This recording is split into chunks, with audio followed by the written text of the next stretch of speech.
he's looking at elimination right now, which is a scary thing. And as we're at halftime there, let's head over to the DrErhano game, another elimination game. He's up against Mitkin, and let's see how this is going underway. DrErhano is obviously the favorite, well-liked, made a lot of content online. We feel like we've kind of grown with him. If you've been in the competitive scene, he's been around esports for many years. So this should be good. We'll see if one of these guys wants it more than the other.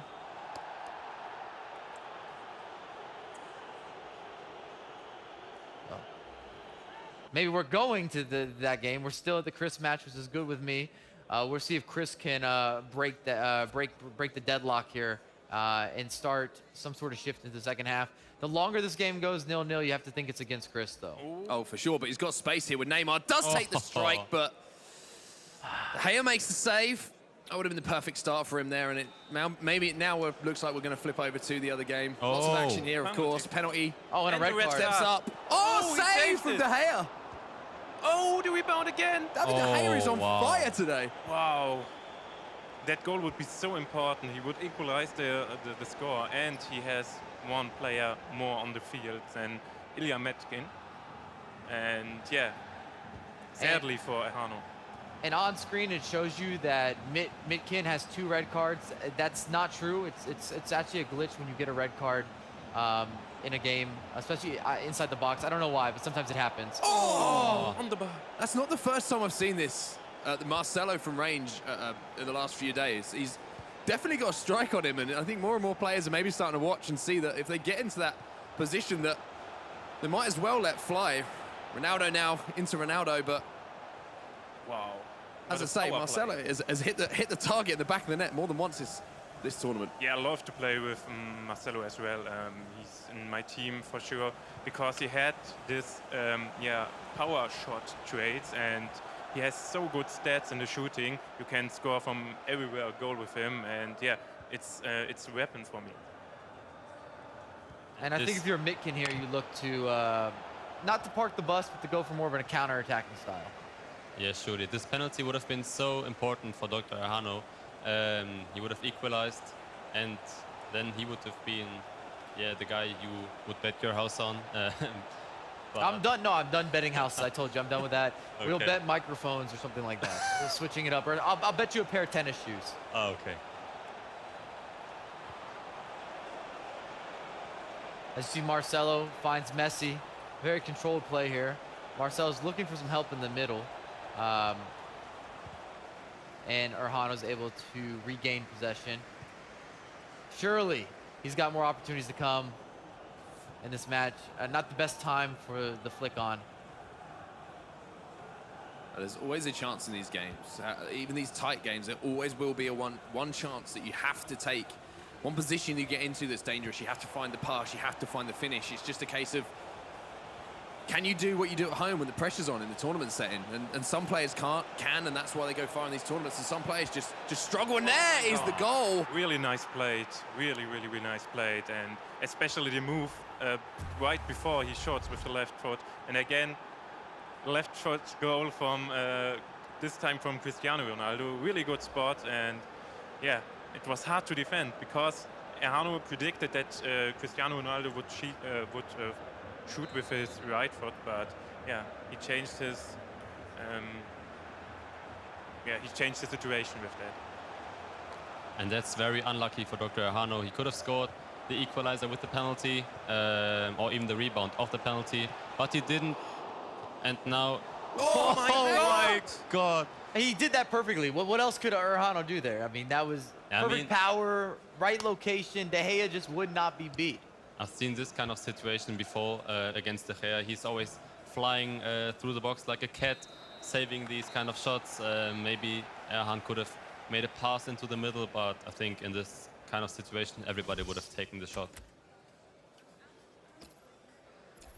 Yeah, I almost feel for FErhano here because the ball just does not bounce his way, and then when your opposition has a red card, sometimes it just feels like nothing's going to go for you, especially when you miss that penalty kick. FIFA has a funny way of punishing you for every missed chance, and I'll keep that on repeat. If you're clinical, they reward you. If you're not, it's going to be a long day in the office. As you see a switch with the 3-5-2, going to go even more attacking. However, if FErhano scores next, he can definitely make this interesting. Even if he were able to get this game into extra time, he would have a massive advantage with maybe one player extra on the pitch, especially as players get tired. Yeah, we saw Mitkin playing a 4-3-3 variation now. I think it's because ErhAn switched to a 3-4-1-2, I think, and now he's just trying to keep a hold to the ball. He switched to a 4-3-3 because the left wing will always be very free, I'd say, because ErhAn only has 3 center backs and no wing backs anymore. So yeah, Mitkin is going to try and just maybe play the time down a little bit, because this is an elimination match. Ronaldo twisted and turning on the edge of the box here. You just feel another goal here, and this is pretty much done. 3-goal difference, chance for Neymar, does strike it. Ronaldo finds Vieira again on the edge of the box, and he's doing a good job of just keeping possession as well as moving the ball dangerously. But just as I say that, loses the ball. I mean, if you're in this situation, guys, I mean, how would you play this as a player? Would you be maybe passing around, looking for those opportunities? Or, you know, you got a 2-goal lead, maybe just possession at this point? That's a very hard question. I mean, if you would be Mitkin in this situation, you would just try to keep a hold of the ball as long as possible. And if you would be ErhAn, I know ErhAn for quite a long time, he's always trying to play it safe, play it good, and as long as possible in the box, to make it as safe as possible with his shooting chances. But yeah, this is going to be a tough match. We are in the 55th minute, only 35 minutes to go. And as I said before, there are these special moments in FIFA. ErhAn needs to score until like the 82nd, 83rd minute, yes, to still have a chance. And if you're Mitkin, at this point, you're just trying to frustrate FErhano. You've already got 1 goal in this match, and FErhano's got to already be kind of trying to push the tempo, kind of feeling bad about maybe being a little bit unlucky, not having the extra bounces, how good De Gea has been. So the more you're able to hold the ball and dominate possession, if you're Mitkin, it's just going to frustrate him more and more and potentially force mistakes. Such a mental game, like we talked about before. Any opportunity you get to maybe get a mental advantage over your opponent, you have to take it. And because even the micro things in game at the moment, if you lose the ball or a pass goes astray, that when you're chasing the game, you get down on yourself so much more than when it would be 0-0. If it's 0-0, you can kind of just go, oh, you know, I can defend this, then I'll start my own attack. As soon as you give the ball away, like, you drop, mentally you drop, your confidence drops, because you think, oh, it's going to be another 5 in-game minutes potentially, you know, until I actually see the ball again to create an opportunity. And you know that clock is against you, and it's so hard to deal with. Yeah, I'm happy that you are the one that mentioned the mental game again, because I didn't want to do it for the 5th time. But yeah, ErhAn will be thinking about the missed penalty. It will be in his head for sure. And yeah, it's a great chance. I mean, what better chance can you have than just scoring a penalty to equalize? And then, yeah, almost in the counter-attack, conceding the 4th goal is very, very hard, and yeah, very hard to deal with mentally. The doctor needs to put on his Dr. outfit. I don't know if you guys, I know you guys have seen it, but Mark, I'm not sure if you've ever seen him play. He actually pulls out the Doctor ensemble sometimes. I now have a favorite player. Yes. I don't like to be biased, but that's the kind of thing I look for in a player that I want to watch.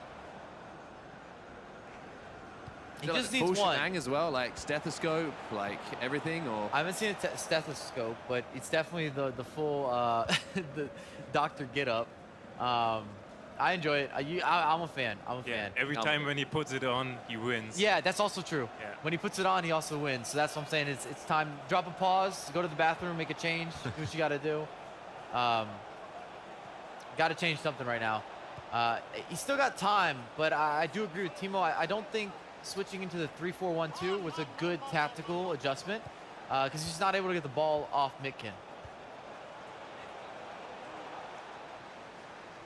And we can see both players, of course, looking very concentrated, but I know that ErhAn is a player who gets frustrated quite fast. So if Mitkin just tries to keep a hold onto the ball too long, ErhAn is going to be frustrated. But this also turns out into greatness sometimes. So if ErhAn is frustrated even more, then he plays even better. So I don't know. I'm looking forward to this. But he only has 19 minutes left, and this.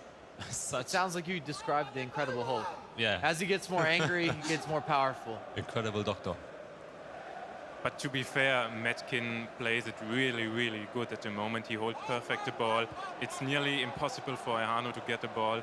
And yeah, it's really frustrating for him now. And this is what we talked about with having a mastery of a couple formations. Because the way that Mitkin's been able to close out this game, he's done this before. This is not his first time switching into a 4-2-3 and seeing out the game. He's done such a good job of frustrating ErHano and just not giving the ball back. Perfect tackle here in this situation.